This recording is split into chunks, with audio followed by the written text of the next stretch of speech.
En la red de Radio Red, información en directo. Don Dinero, entrevista.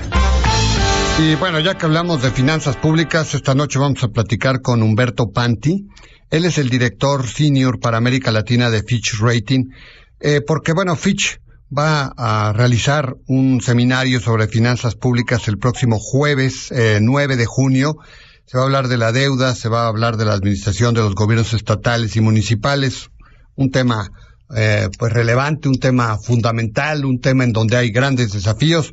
Humberto, muchas gracias por la oportunidad y muy buenas noches. Buenas noches, Alberto. Saludos aquí a tu auditorio. Pues a ver, platícanos de este seminario. ¿Dónde va a ser? Esto a partir del 9 de junio. ¿Dónde va a ser?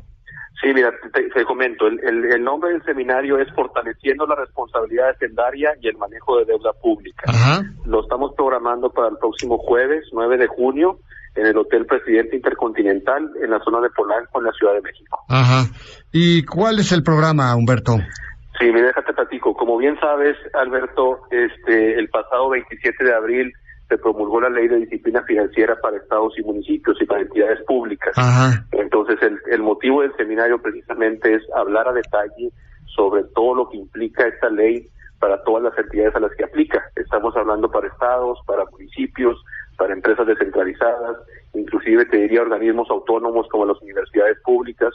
Para todo este tipo de entidades públicas aplica esta ley y bueno, el objetivo precisamente es tener diversos paneles donde se van a exponer diversos puntos de vista. Vamos a iniciar el seminario, Alberto, con una conferencia magistral por parte del subsecretario de Hacienda, el doctor Fernando Portela, quien nos va a hablar un poquito del entorno macro para México, cómo les ha ido a los estados en 2016, qué expectativas hay en términos de ingresos para 2017 y también nos va a dar algunas reflexiones precisamente sobre la ley. Después tenemos un panel donde vamos a hablar de las expectativas y de las experiencias que han tenido este tipo de leyes en otros países. En este panel, por ejemplo, va a estar definitivamente la contadora Marcela Andrade, que es la titular de la Unidad de Coordinación con Entidades Federativas. Ella nos va a hablar de la ley, de la nueva ley, ¿verdad? La nueva ley en México y cómo va a ser su aplicación. Pero también decidimos invitar en este panel al doctor Néstor Urrea, que él es el subdirector de Saneamiento Fiscal del Ministerio de Hacienda de Colombia. Ajá. Colombia es un país donde ya desde hace, te diría, más de 15, 16 años hay leyes muy parecidas a las que se van a aplicar en México.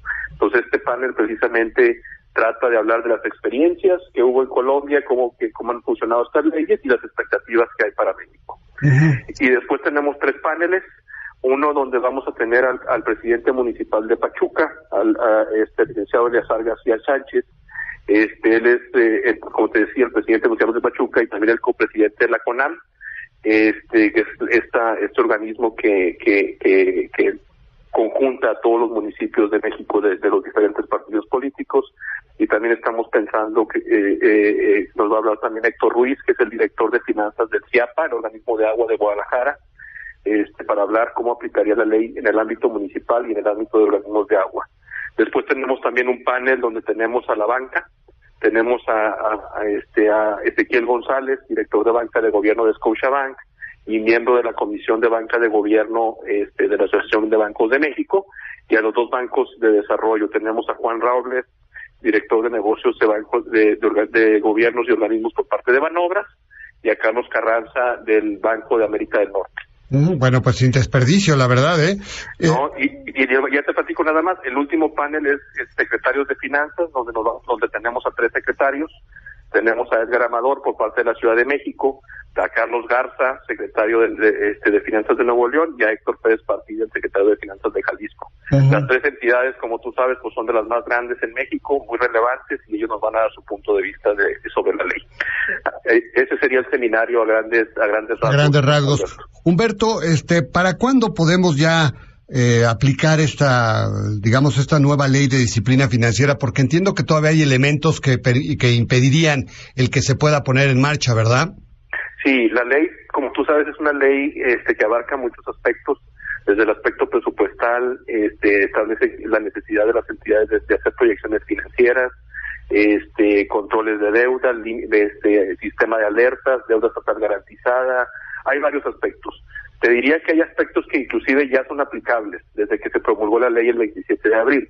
Uno muy importante y definitivamente que se debe tomar en cuenta las próximas elecciones que tú sabes que se celebran este domingo, ¿verdad? Es el tema del refinanciamiento de deudas de corto plazo. La ley, por ejemplo, ahora establece un candado donde ahora sí las entidades subnacionales deben de liquidar todas sus deudas financieras de corto plazo 3 meses antes de que termine una administración y no pueden refinanciarse. Entonces, por ejemplo, esa obligación ya va a ser aplicable para las nuevas administraciones, que bueno, dependiendo del estado tienen diferentes fechas, pero para algunas entidades ya las fechas críticas para liquidar sus deudas de corto plazo, te diría es en el mes de julio, ¿verdad? Y así hay otros, hay diversas obligaciones. El registro público único entra hasta 2017. El sistema de alertas, todavía la Secretaría de Hacienda tiene 180 días para sacar ciertos lineamientos de cómo se van a medir esos ciertos indicadores financieros. Y en realidad te diría, hay aspectos que ya entran en vigor, ¿verdad? Como que te menciono, el refinanciamiento de deuda de corto plazo. También autorización de deuda adicional ahora debe ser por una mayoría absoluta por parte de los congresos locales, 2/3 partes, cuando antes era una mayoría simple, y así, Alberto. Hay varios temas que ya entran en vigor y otros que te diría van a estar entrando en vigor en los siguientes 180 días o hasta 2017. Ahora, ahora que han venido el proceso electoral y que se ha estado platicando el proceso electoral, pues se ha hablado de estados que tienen un enorme pasivo.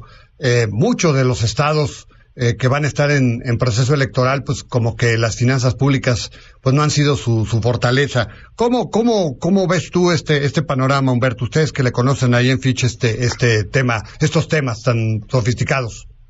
Sí, pues mira, de las dos entidades que están en periodos electorales, los estados que te diría que tienen deudas más altas como proporción de sus ingresos totales o ingresos disponibles son estados como Veracruz, estados como Chihuahua, pero bueno, en todos ellos los estamos monitoreando de cerca. Es importante que te mencione, Alberto, que nosotros como calificadora estamos trabajando con 30 estados de los 32, entonces a los cuales les damos una calificación crediticia y los monitoreamos periódicamente muy de cerca.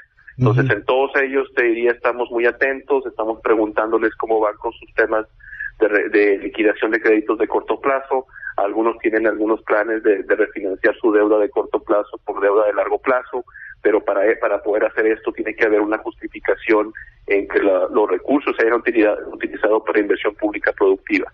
Entonces, son aspectos que te diría estamos monitoreando. No vemos ahorita, te diría, temas de mucha preocupación en cuanto a esto que es lo más puntual, ¿verdad? Que son los créditos de corto plazo. Este refinanciamiento, Humberto, que decías tú que se puede hacer hasta julio, ¿verdad? Hasta el mes de julio va a depender porque, por ejemplo, hay unos estados que tienen su cambio de administración en octubre, pero otros creo que pudiera ser hasta noviembre o hasta enero del próximo año. Entonces depende de cuándo terminan las administraciones en cada estado o en cada municipio. Es mucho. Pero lo que la ley dice es de que 3 meses antes del término de una administración es cuando se deben de liquidar los créditos de corto plazo. ¿Y de qué tamaño estamos hablando, por ejemplo, de los que cambian de gobierno en estas dos entidades? ¿Es un monto importante? No, te diría, un estado como Chihuahua trae ahorita una deuda de corto plazo de cerca de 2,000 millones de pesos. Sin embargo, ya traen un plan para todo esto sustentado en inversión pública productiva, traen un plan de refinanciarlo y traen diversas alternativas para mandarlo a largo plazo. Un estado como Quintana Roo, que también tiene periodo electoral, y también tiene una deuda importante, pero sus créditos de corto plazo no son ahorita tan grandes. Estamos hablando de cerca de 350, 400 millones de pesos. Esos son ahorita, te diría, los que se me vienen más a la mente. ¿Veracruz lo traes en la cabeza? Veracruz no lo recuerdo ahorita. Debe ser importante también, ¿no? Pero no tiene una deuda importante de largo plazo. Pero no de corto plazo. Y aquí lo importante, Alberto, es que a veces, efectivamente, nosotros, te diría, medimos más puntualmente lo que es la deuda financiera de corto plazo, ¿verdad? Pero porque a veces en la prensa, te diría, se maneja deudas de corto plazo, pero son deudas comerciales, deuda con proveedores, o ciertas obligaciones no pagadas con el SAT, por ejemplo, ¿verdad? Que también las medimos, también las estamos evaluando, pero te diría tienen otro diversa percepción del riesgo desde el punto de vista de la calificadora, a diferencia de una obligación financiera con el sector bancario. Ahora, supongo, Humberto, que pues en este proceso que ya iniciamos por lo pronto con la aprobación de esta ley de disciplina financiera, supongo que apenas comenzamos, ¿verdad? Un largo camino en el que tendremos que ver los frutos en muchos años. Bueno, nos decías, Colombia tiene ¿cuántos años? Nos decías 15 años, ¿verdad? Exactamente, tiene 15 años. Y las leyes allá han funcionado de forma muy favorable. Hay límites de endeudamiento, inclusive en Colombia un tema que están resolviendo y se dio un periodo de 30 años para resolverlos, el tema del fondeo de los sistemas de pensiones. Esta ley en México habla o establece ciertos parámetros para ir entrando al tema de las pensiones, pero todavía te diría en México pues va a tomar tiempo, ¿verdad?, el ver los frutos de esta ley. Sin embargo, un punto muy importante, Alberto, es de que esta ley en México, te diría que, y como agencia lo compartimos, esta opinión que lo ha expresado el gobierno federal, que los que está aplicando en México en forma muy te diría oportuna, ¿verdad? Porque ahorita la ley, la deuda subnacional en México, que cerró el primer trimestre en 531,000 millones de pesos, representa 3.1% del PIB. Entonces, comparando con América Latina, te diría, y con otros países en desarrollo, es una deuda muy baja, que no representa un riesgo sistémico para las finanzas nacionales. Entonces, aquí en México te diría, estamos a muy buen tiempo de que se establezca esta ley, y esta ley pensamos precisamente que fortalece el marco institucional, fortalece el parámetro como se desarrollan las finanzas públicas, y te diría que en el mediano y largo plazo va a abonar a que los estados y municipios tengan mayores niveles de inversión, y que definitivamente esos mayores niveles de inversión reditúen en crecimiento económico, que es lo que tú sabes que le hace falta mucho a México, ¿verdad? Esta deuda subnacional, ¿qué incluye? ¿Todos los de los estados, los municipios? Exactamente, incluye estados, municipios y organismos descentralizados a nivel estatal y municipal. Ajá, ahí están universidades y demás, ¿verdad? Sí. Ahí 531,000 millones de pesos, ¿verdad? Ese es el saldo. Ese es el saldo que cerró el primer trimestre de 2016. O sea que no es tan fuerte, ¿verdad? 3.1% del PIB. No es nada fuerte. Lo que alertó mucho, te diría, y que motivó esta ley, es de que en muy poco tiempo la deuda creció de forma muy acelerada. Entre 2008 y 2012, la deuda prácticamente se duplicó. Pasamos de 1.7% del PIB al 3.1%. Entonces, esto fue lo que alertó, lo que motivó esta ley. Definitivamente, estamos hablando de los números agregados, pero en algunas entidades el crecimiento fue mucho más acelerado, ¿verdad? Que tú conoces los casos como Coahuila, Veracruz, Michoacán, son entidades que crecieron en forma muy acelerada su deuda. Nuevo León inclusive también. Nuevo León, ¿verdad? Sí. Entonces, pues bueno, son entidades que incitaron ese crecimiento, pero te diría en todas ellas, pues ya están encaminadas, o ya los niveles de endeudamiento, de crecimiento de la deuda se han venido moderando. Bueno, pues justo esto es lo que va a ser va a hablar más a profundidad, por supuesto, en este seminario, ¿verdad? Este seminario que se realiza sobre las finanzas públicas, ¿verdad? Así es, Alberto. El próximo jueves 9 de junio, esto va a ser en el rumbo de Polanco, ¿nos deseas en qué hotel? En el Presidente Intercontinental. Y empezamos a las 9 de la mañana. Es nada más un solo día, ¿verdad? Un solo día, una mañana. Exactamente. Bueno, pues qué interesante. Pues Humberto, pues muchas gracias por la oportunidad de platicar esta noche con nuestro auditorio. Igualmente, muchas gracias. Gracias, Humberto. Bueno, pues él es Humberto Panti Garza, él es el director senior para América Latina de Fitch Rating. Voy a un corte muy rápido, regreso con más.